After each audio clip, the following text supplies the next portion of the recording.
नमस्कार, मेरा नाम डॉक्टर हेमंत जैन है। मैं gastrointestinal, liver and laparoscopic surgeon.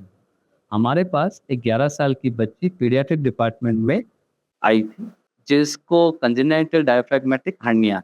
इस बच्ची के राइट साइड के डायफ्राम में 9 से 10 सेंटीमीटर का एक बहुत बड़ा छेद था, जिसके उस छेद के अंदर से उसकी सारी छोटी और बड़ी आंत पेट से होते हुए राइट साइड की छाती थोरेसिक कैविटी में चली गई थी, जिसकी वजह से उसका राइट साइड का लंग या फेफड़ा बिल्कुल विकसित नहीं हो पाया था।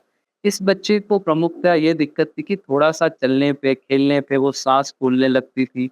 जैसे ही खाना खाती थी, उसको साँस लेने में दिक्कत होती थी। अभी 11 साल की हो गई है और इसको खेलने में भी तकलीफ होती है, साँस चलने लग जाती, थोड़ी बहुत चलती थी, साँस चलने लग जाती है।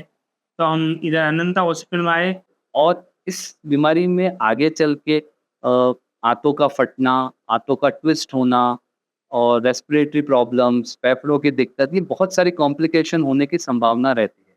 तो इन सारी दिक्कतों को मद्देनज़र रखते हुए हमने इसका ऑपरेशन करने का निर्णय लिया। इसमें अब जब बेहोशी की दवाइयाँ देते हैं तो काफ़ी चैलेंजेस रहते हैं।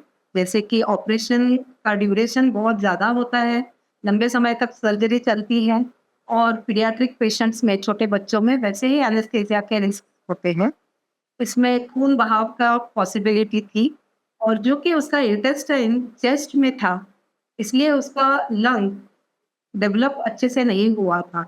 इसकी वजह से उसके खून में ऑक्सीजन की मात्रा की कमतरता थी, जाके सिर्फ 88% थी।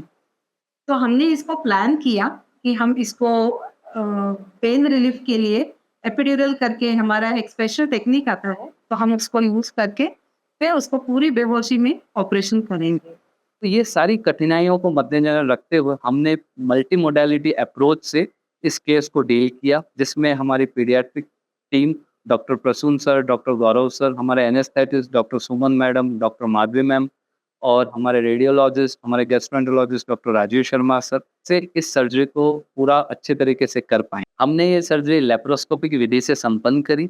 हमने सारी छोटी आंत और बड़ी आंत को वापस अपनी जो पूर्व निर्धारित जगह होती है, जो पेट होता है, उसके अंदर वापस अच्छी तरह से रख दिया।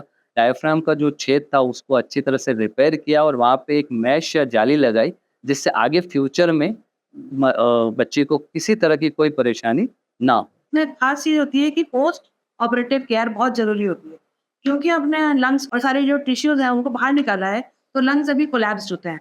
तो लंग्स को धीरे-धीरे फूलने में टाइम लगता है। तो पेशेंट को पोस्ट ऑपरेटिवली वेंटिलेटर सपोर्ट की बहुत ज़रूरत होती है। हमने इस सर्जरी में वेंटिलेटर का उपयोग अपनी मर्जी से किया, ताकि क्या हो कि बच्चे का जो लंग है वो अच्छे से डेवलप हो पाए, हम उसको और अच्छे से फुला पाएँ।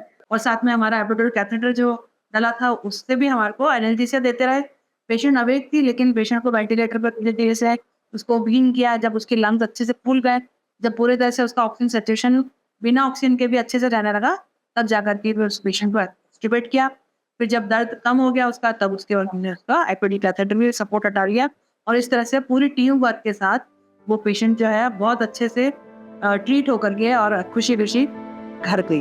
मैं अनंता हॉस्पिटल के सभी डॉक्टर्स एवं उनके साथियों का धन्यवाद अदा करता हूँ और डॉक्टर साहब हेमंत जी जैन को मेरा धन्यवाद कि मेरी बेटी को बचाया।